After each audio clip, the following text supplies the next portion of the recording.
सबसे पहले मैं आप तमाम ही लोगों का शुक्रिया अदा करता हूं। आप लोगों ने जलसे को कामयाब किया, मेहनत की, जद्दोजहद की। मैं आप तमाम ही लोगों का बहुत बहुत पार्टी की जानिब से, मेरी जानिब से शुक्रिया अदा करता हूं।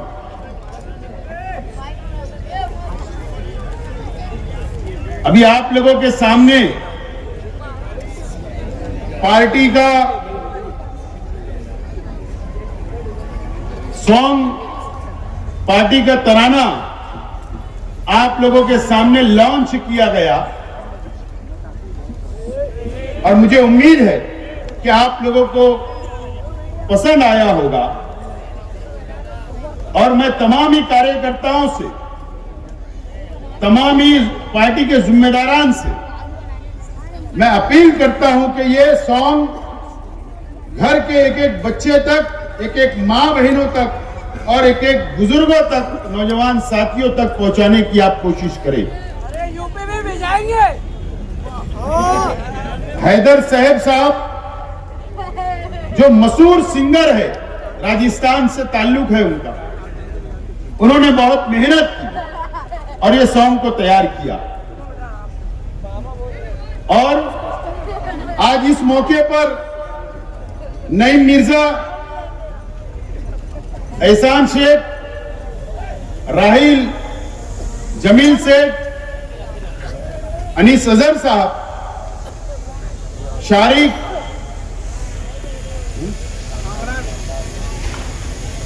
ये तमाम ही लोगों का इस्तकबाल हुआ। लेकिन एक नौजवान साथी जो 8 रोज पहले इस दुनिया से रुखसत हुआ, कामरान शेख की भी इस सॉन्ग बनाने के अंदर बहुत मेहनत रही। कामरान का इंतकाल हुआ। मैं अल्लाह ताला से दुआ करता हूं, अल्लाह ताला जन्नतुल फिरदौस में आला से आला मुकाम अता करे। दोस्तों और साथियों, ये जलसे का नाम हमने दिया था यलगार।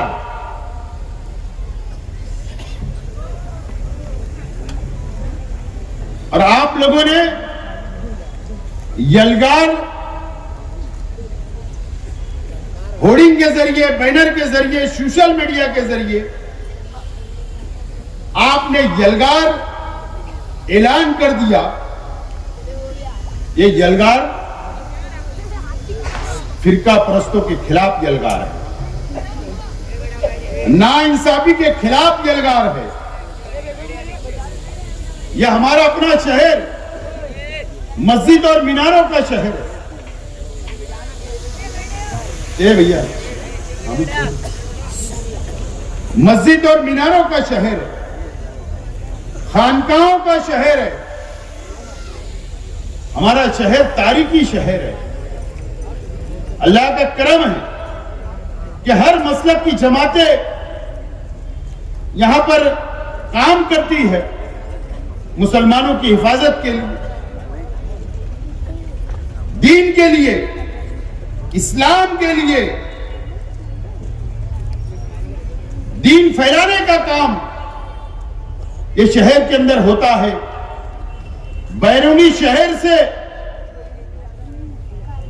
यहां पर बच्चे आते हैं, मदरसे के अंदर हाफिज होते हैं, आलिम होते हैं, मुफ्ती होते हैं और शहर से जाते हैं।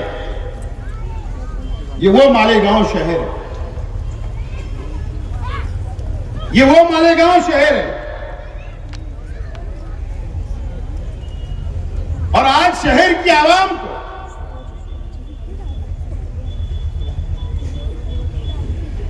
वक्त आ गया है कि सोचना है, समझना है और फैसला करना है। वक्त आ गया है। हम इस जमहूरी मुल्क में रहते हैं,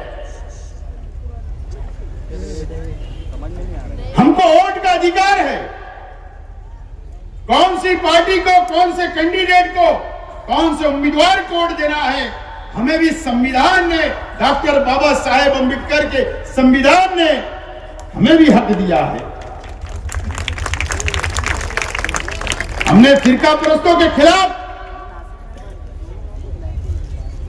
फिरका परस्त पार्टी के खिलाफ,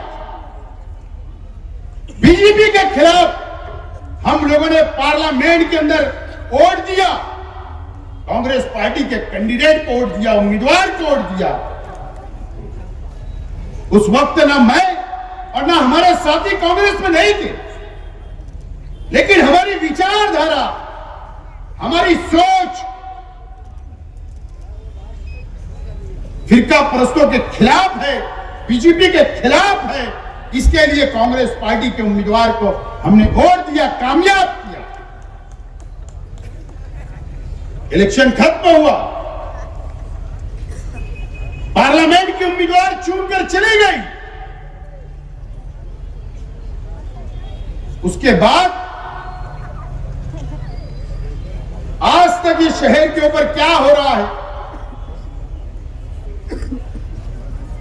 कितना जुल्म हो रहा है, कितनी नाइंसाफी हो रही है,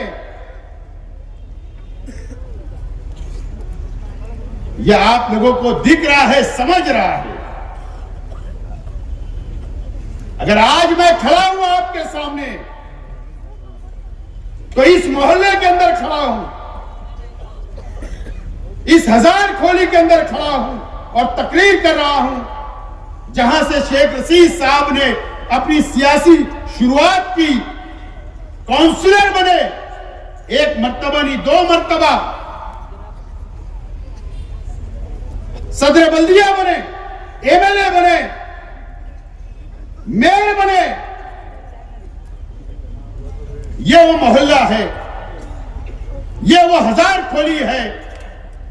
और शेख रशीद साहब ने हमें सिखाया है कि फिरका परस्तों के खिलाफ रहना है, उनसे लड़ना है, गरीबों के लिए लड़ना है। शेख रशीद साहब ने हमें सिखाया। आज मैं आपके सामने खड़ा हूं, साबिक एमएलए, माजी आमदार बोलकर खड़ा हूं, एक कार्यकर्ता बनकर आपके सामने खड़ा हूं। मेरे पास कोई ओहदा नहीं है, कोई ओहदा नहीं है, ना पार्टी का भी ओहदा नहीं है। आप ही की तरह मैं एक इंसान हूं, आप ही की तरह कार्यकर्ता हूं, लेकिन ओहदा है वो आप लोगों की ताकत का ओहदा है। ये शहर की मां बहनों की ताकत है, वो ओहदा मेरे पास है। नौजवानों की ताकत है, यह ओहदा मेरे पास है। असेंबली का इलेक्शन हम लोग 162 वोट से इलेक्शन हम लोग हार गए, 162 वोट से इलेक्शन हारे। मुझे पता है कि आप लोगों की आंखों में आंसू थे, मुझे पता है कि मासूम मासूम बच्चों के आंखों में आंसू थे, मुझे पता है कि आप लोगों ने कई दिन तक खाना नहीं खाया, मां बहनों ने खाना नहीं खाया, बच्चों ने नहीं खाया, आपकी आंखों के अंदर आंसू थे। अगर मेरी जगह कोई और होता तो शायद सियासत छोड़ देता, घर बैठ जाता, लेकिन नहीं। अगर आपने इतनी मोहब्बत की, 1,10,000 वोट अगर मुझको आपने दिया, मुझे हिम्मत दी, मुझे ताकत दी, हौसला दिया, आपकी ताकत के भरोसे मैं दूसरे दिन आपके बीच में आया, गुरुवार वार्ड में आया, रौनकाबाद में आया, शहीद अब्दुल हमीद रोड पर आया, आयशा नगर के अंदर आया, और आपने जो उस वक्त हौसला दिया, मुझे ताकत मिली, मुझे हौसला मिला, मैं दोबारा खड़ा हो गया हूं। लेकिन क्या आपको पता है क्या आपको पता है कि जो बीजेपी चाहती थी, जो आरएसएस चाहती थी, जो फिरकापरस्त पार्टियां चाहती थी, वही हुआ असेंबली के अंदर। मुझको हराने के लिए नागपुर से पैसा आता है हमारे मुखालिफ कैंडिडेट के पास। मुझको हराने के लिए हमारे मालेगांव तालुके से पैसा आता है। मुझको हराने के लिए, मुझको हराने के लिए नांदगांव से पैसा आता है। मुझको हराने के लिए शिरपुर से पैसा आता है। मुझको हराने के लिए ठाणे से पैसा आता है। पैसे के दम पर, पैसे की ताकत पर मुझको हरा दिया गया और हम हार गए। क्यों? क्या वजह है कि शेख आसिफ को हराने के लिए इतनी ताकतें लगी, इतनी ताकतें? क्या वजह है? उसकी वजह सिर्फ एक है कि 2014 से लेकर 2019 तक मैं एमएलए था, असेंबली के अंदर खामोश नहीं था। फिरका परस्तों के खिलाफ वहां पर भी मैं लड़ा, आरएसएस के खिलाफ वहां पर भी मैं लड़ा। मॉब लिंचिंग जहां पर मुसलमानों और दलित भाइयों के ऊपर हुई, उनके खिलाफ मैंने फिरका परस्तों के खिलाफ वहां पर भी आवाज उठाई। अजान पे पाबंदी की बात आई तो शेख आसिफ ने आवाज उठाई। जमीयतुल उलमा पे पाबंदी की बात आई तो शेख आसिफ ने आवाज उठाई। यही वजह थे कि शेख आसिफ नहीं चलेगा, इसको हरा दिया जाए। और रुपया, पैसा, ताकत सब इस्तेमाल हुआ और मैं हार गया और आप हार गए, ये शहर हार गया। आसिफ साहब आगे बढ़ो। ये शहर हार गया। इस्लाम पार्टी, इस्लाम पार्टी, ये शहर हार गया। आप भैया, आप मेहरबानी करके नारे मत लगाओ। ये शहर हार गया, आप हार गए, हम हार गए। मुझे बताइए, मेरा सवाल है, मैं भी मुसलमान, आप भी मुसलमान हो, मुझे बताइए कि असेंबली हारने के बाद क्या हुआ? असेंबली हारने के बाद जो बीजेपी चाहती थी, जो आरएसएस चाहती थी, जो फिरका परस्त पार्टियां चाहती थी कि शेख आसिफ को रास्ते से हटा दो, हमारा रास्ता साफ हो जाएगा, वही हो रहा है आज इस शहर के अंदर, वही हो रहा है इस शहर के अंदर। क्या हुआ? हम पे इल्जाम आया बांग्लादेशी का, रोहिंग्या का। यह बीजेपी की सरकार ने एसआईटी बना दी। मेरे घर की मां बहनें जेल में नहीं गई थी। हम बैठे हुए, हमारी मां बहनें नहीं गई थी।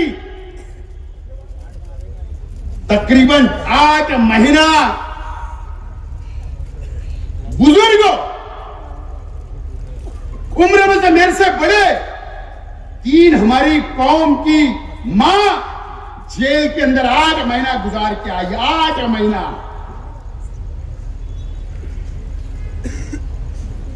नौजवान जेलों में है। क्या इल्जाम है? रोहिंग्या, बांग्लादेशी, यह इल्जाम के हुए। आपको पता है 811 लोग इस शहर के 811 लोगों के ऊपर एफआईआर हुआ, केस बना, केस। जो कोर्ट के अंदर हमारी मां बहनें बुरखे के ऊपर, नकाब में वहां पर बैठी रही, हम उनके बाजू में बैठे रहे। वकला की टीम थी, एसआईटी के पुलिस ऑफिसर थे। हम लोगों ने नोटिस के ऊपर, जब 4 सीट वहां पर दाखिल हो रही थी कोर्ट के अंदर, 811 लोगों ने बॉन्ड के के ऊपर वहां पर उनको रिलीज किया गया, जमानत मिली, कल उनको जमानत देना पड़ेगी। चार्जशीट के अंदर उनका नाम है, उनको आरोपी बताया गया। ये वो शहर के लोग हैं 811। क्या वो मेरी पार्टी के? पार्टी नहीं देखी गई, सिर्फ देखा गया ये कि मुसलमान थे, मुसलमान थे, ये देखकर जेल में डाला गया। इसीलिए शेख आसिफ नहीं चाहिए था। क्या हुआ? याद रखना, जो अभी तहसीलदार से जो नोटिसें आ रही है ना जन्म दाखिला जमा कराने की, आप क्या समझते हो? जन्म दाखिला जमा कराने की जो नोटिसें आ रही, अगर हमने नोटिस नहीं जमा कराई तो पता है अगर 50 लोग हो, 100 लोग हो, 200 लोग हो, 500 लोग हो, क्या होगा पता है? उनके आधार कार्ड रद्द होंगे, उनका राशन कार्ड रद्द होगा, उनकी वोट रद्द होगी और उनको फरार घोषित कर दिया जाएगा। हो सकता है कि मरकजी हुकूमत ये फैसला कर लेवे कि वो हिंदुस्तान के नागरिक नहीं थे, रहवासी नहीं थे, ये भी फैसला हो सकता है। फिर क्या होगा? उनको पकड़ के जेल में डाला जाएगा। ये इल्जाम हमारे ऊपर है। इसलिए शेख आसिफ नहीं चाहिए था। मुझे बताइए कि शहर के अंदर कितने हमले हो रहे, कितने हमले हो रहे?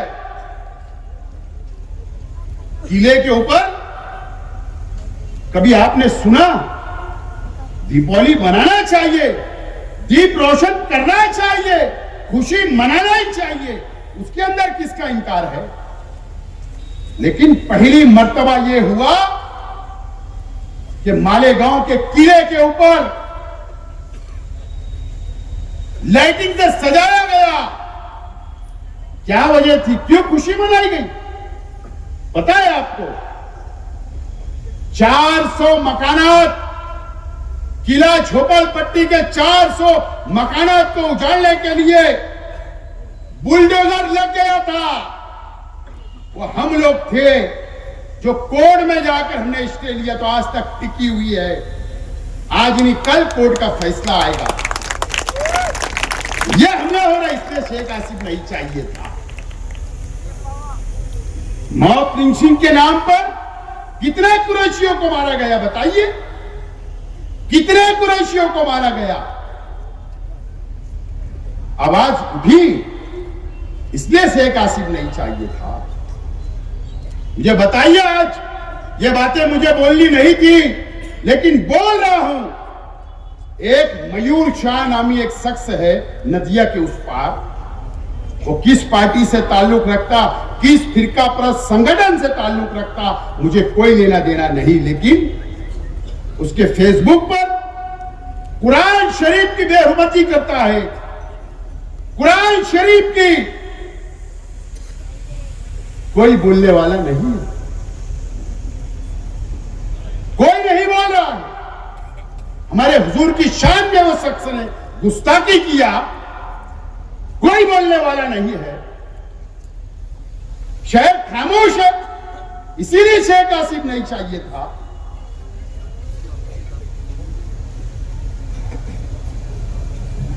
अब कैसा तुमको नुमाइंदा चाहिए?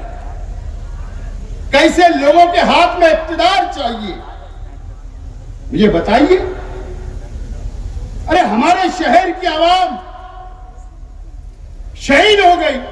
2006 का भी कब्रिस्तान का बम ब्लास्ट तो होता है, हम ही शहीद होते हैं, हम ही जख्मी होते हैं, हमारा ही खून बहता है। 2008 में भी भिक्कू चौक बम ब्लास्ट के अंदर हमारा ही खून बहा, हम ही शहीद हुए, हम ही जख्मी हुए। साध्वी प्रज्ञा सिंह ठाकुर कर्नल पुरोहित की तो प्रमोशन हो गया, बाइज्जत बरी हो गया, बाइज्जत।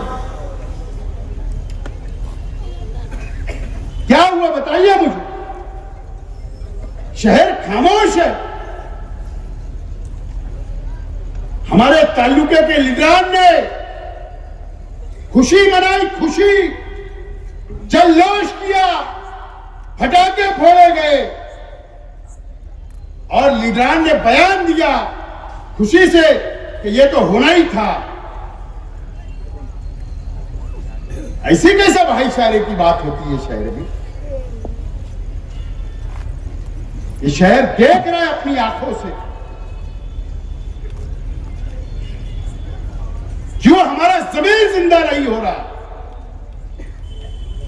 उसके बावजूद भी ये शहर खामोश है, देख रहा है, कोई बोलने वाला नहीं। मुझे बताइए, अल्लाह का करम है, उस खानदेश के जामनेर शहर के से 25 किलोमीटर दूर एक बेटावत देहात था, वहां पर एक सलमान नाम के एक नौजवानों को आज लोगों ने कत्ल कर दिया। 4 घंटे तक उसको मारते रहे, वैन में बैठाकर घुमाया गया, उसके घर के पास लाकर फेंक दिया गया। मुझे बताइए कौन गया था वहां? खानदेश के लीडरान को छोड़कर। अल्लाह का करम है, शेख आसिफ ने जाकर वहां पर गया, बैठा, बयान दिया। उसके बाद भी आज हम खामोश हैं। बात ये समझ में नहीं है। अभी पिछले महीने की बात, अहमदनगर के एक एमएलए ने, राष्ट्रवादी के एमएलए ने, संग्राम जगताप नाम, दीपावली के दिन वो ऐलान करता है खुला कि मुसलमानों से खरीदी मत करो। खामोश है सब, अपनी आंखों से देख रहे हैं। नीतीश राणे ने कल कहा, कल कि महाकुंभ के अंदर जो नासिक में होगा वहां मुसलमानों से कोई खरीदी मत करो, उनकी दुकानें मत लगने दो।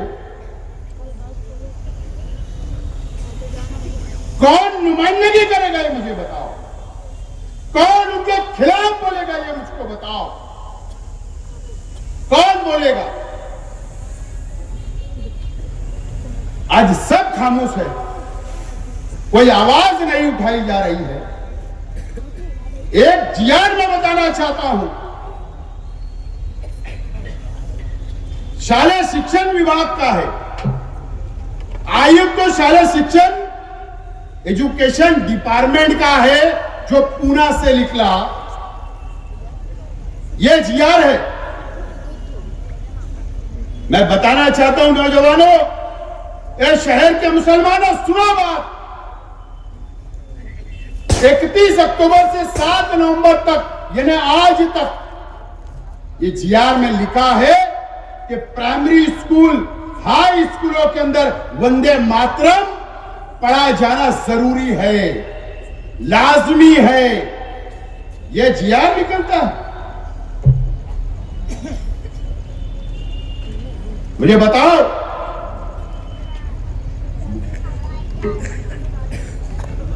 अरे वो मुझे बताइए, इस हिंदुस्तान के अंदर यह जीआर कहां से निकला? मंत्रालय से। कौन आवाज उठाएगा? कारपोरेटर उठाएगा, वर्कर उठाएंगे, साबिक एमएलए उठाएगा, कौन आवाज उठाएगा? एमएलए की जिम्मेदारी है कि महाराष्ट्र हुकूमत के फैसले के खिलाफ आवाज उठना चाहिए था। आज तक आवाज नहीं उठी। हम ये संविधान को मानते हैं। भारत रत्न डॉक्टर बाबा साहेब अंबेडकर के संविधान को मानने वाले लोग हैं हम। इसमें कहां लिखा है मुझे बताओ कि तुम जबरदस्ती कर सकते हो? कहां लिखा है बताइए आप? सुप्रीम कोर्ट का फैसला है कि किसी भी मजहब के लोगों को, कोई भी धर्म के लोगों को जोर जबरदस्ती नहीं की जा सकती, जबरदस्ती तुमको वंदे मातरम नहीं पढ़ाया जा सकता। आज मैं बोलता हूं कि मैं वंदे मातरम नहीं पढ़ूंगा। क्या करना? हाँ, इस हिंदुस्तान से मैं मोहब्बत करता हूं। हाँ, मैं इस डॉक्टर बाबा साहेब अम्बेडकर के संविधान को मानता हूं, आइन को मानता हूं। कोई जबरदस्ती नहीं कर सकता। मुझे बताओ, कौन आवाज उठाएगा? ये शिक्षण विभाग का है। ये सिर्फ 7 दिन के लिए निकला, लेकिन कल अगर कंपलसरी लागू कर दिया जाएगा और अगर वीडियो शूटिंग की जाएगी हमारे स्कूलों के अंदर, उर्दू स्कूलों के अंदर हमारे बच्चों से वंदे मातरम कहलाया जाएगा, कौन आवाज उठाएगा? कौन लड़ेगा? मुझे बताइए आप। हमारे शहर के मेले खामोश है। वहां कोई पार्टी देख के बच्चे स्कूल नहीं जाते कि शेख आसिफ को मानने वाले बच्चों से पढ़ाया जाएगा। सिर्फ ये देखा जाएगा कि मुसलमान है, पढ़ो। क्या करोगे? इसका जवाब कौन देगा? ये शहर को सोचना है, समझना है। अब मैं सवाल करता हूं शहर के आवाम से, शहर के उलमाओं से, शहर के दीनी तंजीमों से, शहर के बुनकरों से। ठीक है, मुझको हरा दिए, आपको मुबारक हो। क्या समझ के हरा मुझे नहीं पता, ना मैं जानना भी नहीं चाहता हूं। मैं जानना भी नहीं चाहता हूं, लेकिन मेरा सवाल है, इसका जवाब मुझे चाहिए। ये शहर को कौन बचाएगा? ये शहर को कौन संभालेगा? ये शहर के आवाम के लिए कौन लड़ेगा? ये कॉरपोरेशन का जो इलेक्शन आ रहा है, इसको मामूली इलेक्शन मत समझना। बिरादरीवाद पर वोट मत देना, मसलकी बुनियाद पर वोट मत देना, रिश्तेदारी की बुनियाद पर वोट मत देना। अगर ये शहर को बचाना चाहते हो तो आप हक पर आपको वोट देना पड़ेगा। कौन बचाएगा? याद रखना, अगर एसआईटी बनी है तो 4000 अगर दाखिले, अगर नोटिस मिलती है रोहिंग्या और बांग्लादेशी का इल्जाम लगाकर, यह हल कैसे होगा? जन्म का दाखिला कहां बनता है? मैयत का दाखिला कहां से मिलता है? कॉरपोरेशन से। मस्जिदों का परमिशन कहां से मिलता है? कॉरपोरेशन से। तुम्हारे मकानात के परमिशन कहां से मिलते हैं? कॉरपोरेशन से। तुम्हारे कारखाने के परमिशन कहां से मिलते? कॉरपोरेशन से। घर का परमिशन कहां मिलता? कॉरपोरेशन से। हर चीज कॉरपोरेशन से होती है। और ये जो आफत आई है, ये मुसीबत आई है, ये बोबड़ा कीड़ सुमैया और ये फिरका परस्तों से अगर कोई लड़ सकता है, अगर आप लोग, इस शहर की आवाम अगर इख्तियार हमको देगी, इस्लाम पार्टी का मेयर अगर आप बनाओगे, मैं वादा करता हूं कि जितनी मुसीबतें जन्म दाखिले पर आई, एसआईटी लगी, हर मसले का हल अल्लाह का करम है कि शेख आसिफ है और शेख आसिफ की पार्टी। याद रखना इस शहर क्या, तो आप समझेंगे 4000 लोगों में हमारी कहां मां बहनों को नोटिस आई, कहां हमारे घर वालों को नोटिस आई? तो ऐसा नहीं है। अगर 4000 लोग निकल सकते, वो नोटिस दे सकते हैं, तो वो कई हजारों का राशन कार्ड भी चेक कर सकते हैं। ऐसा जीआर हुकूमत महाराष्ट्र ने निकाला है और किरीट सोमैया के बोलने पर निकाला है। हमारे राशन कार्ड भी चेक हो गए। इस शहर को बर्बाद करने के लिए फिरका परस्त तैयार है। मैंने कहा शुरुआत में कि ठाणे से पैसा आया, नागपुर से आया और जगह से मुझे हराने के लिए पैसा आया है। एक डील और हुई। क्या हुआ? एक डील और हुई। वार्ड नंबर 4 को तोड़ दिया गया। आज बोल रहा हूं, अजंग वलेल में भी मीटिंगें हुई, मुंबई में भी मीटिंगें हुई और यह डील हुई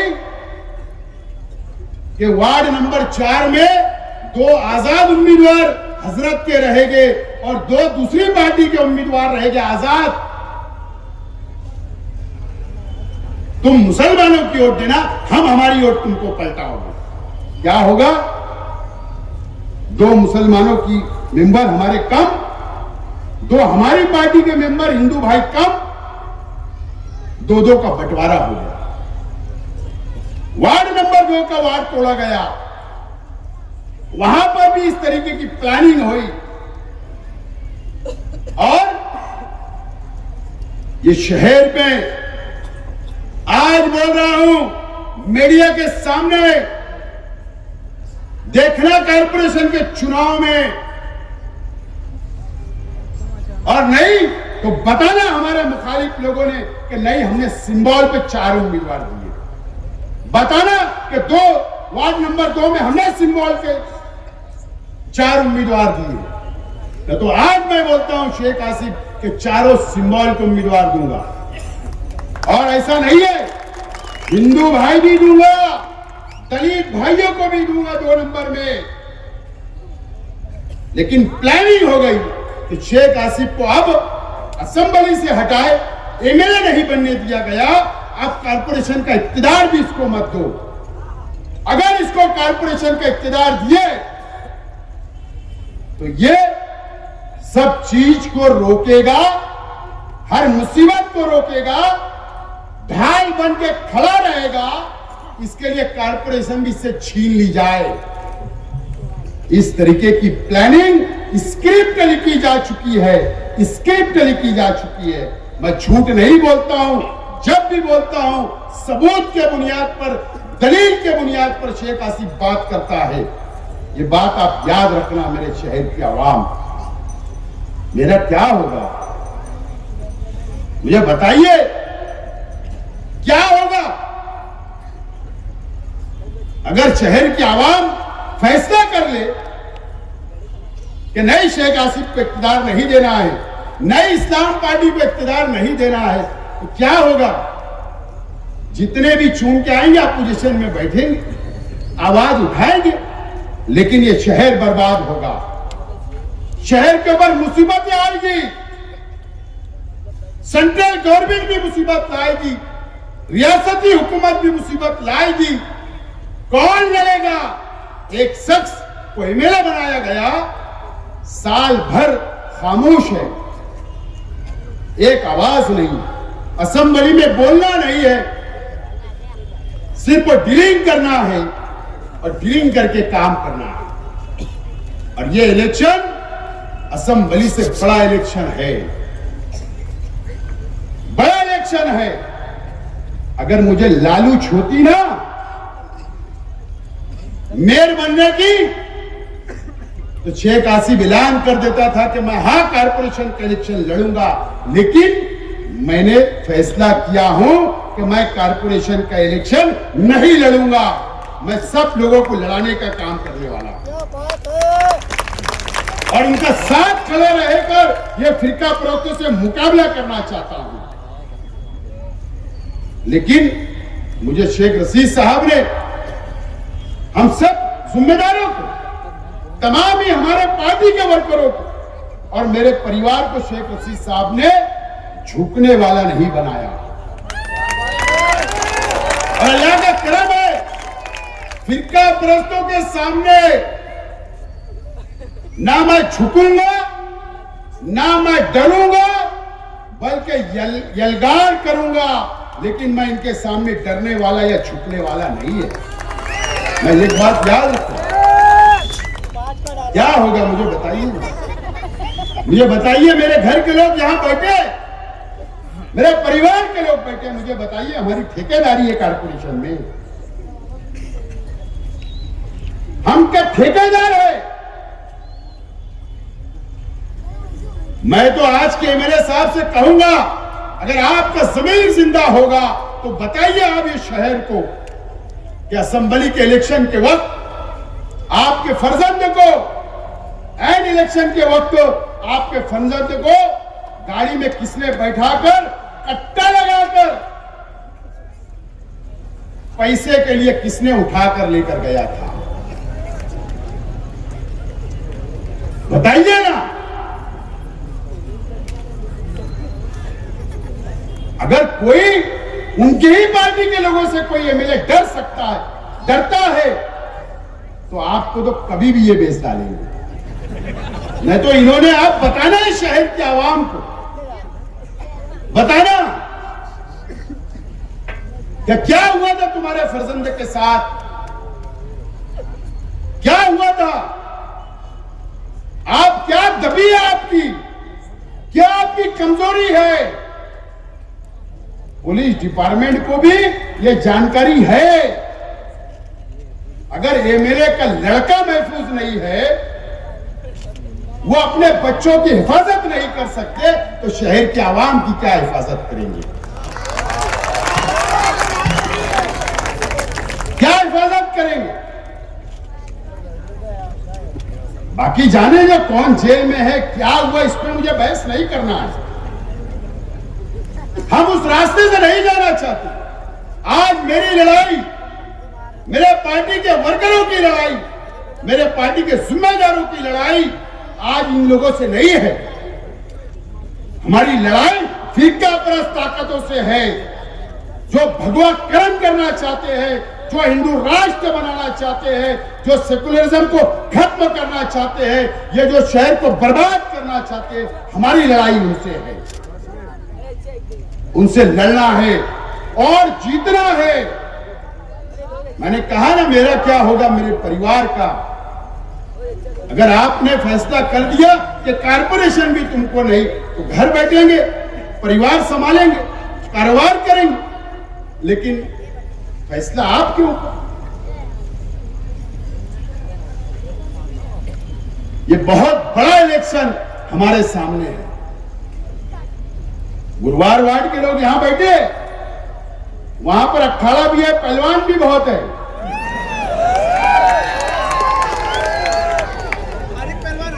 और सब हम ठोकते हैं ऐसा, ये भी वो भी, और धोबी पिछाड़ भी मार देते हैं।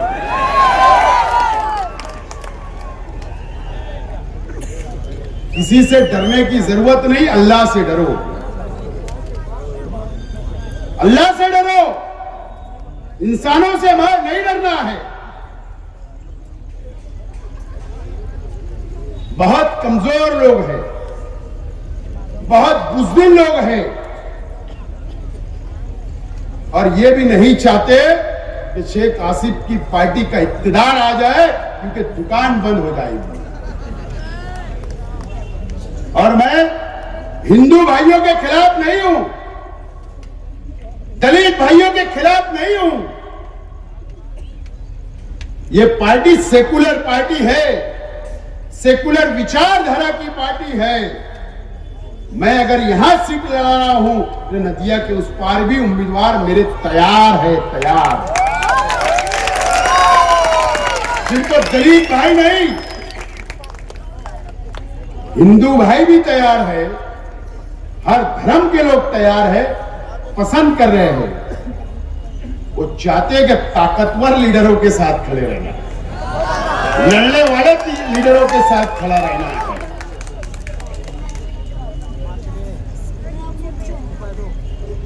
आज ये शहर के नौजवानों को तय करना है, मुसीबत आएगी तो कोई एक बिरादरी के ऊपर नहीं आएगी, मुसलमानों पर आएगी। मुसीबत आएगी तो कोई मजहबी तंजीम एक के ऊपर नहीं आएगी, तमाम लोगों के ऊपर आएगी। मुसीबत आएगी तो मुसलमान मां बहनों के ऊपर आएगी। याद रखना मेरी बात। और आज ये यलगार है, यलगार का ऐलान हो चुका है और यही नारा लेकर कारपोरेशन के अंदर हम लोग कूदने वाले हैं, मैदान में आने वाले हैं। आप लोग पूरी तरीके से तैयार रहे सियासी जंग लड़ने के लिए, फिरका परस्तों के खिलाफ। और मैं आज आपसे अपील करता हूं कि पार्टी का उम्मीदवार जो होगा, पार्टी जिसको टिकट देगी, आपको उसके साथ रहना है। पार्टी अभी पार्लियामेंट्री बोर्ड बनेगा, उम्मीदवारों के इंटरव्यू लेगी, उनका जायजा लेगी और उसके बाद फैसला करेगी।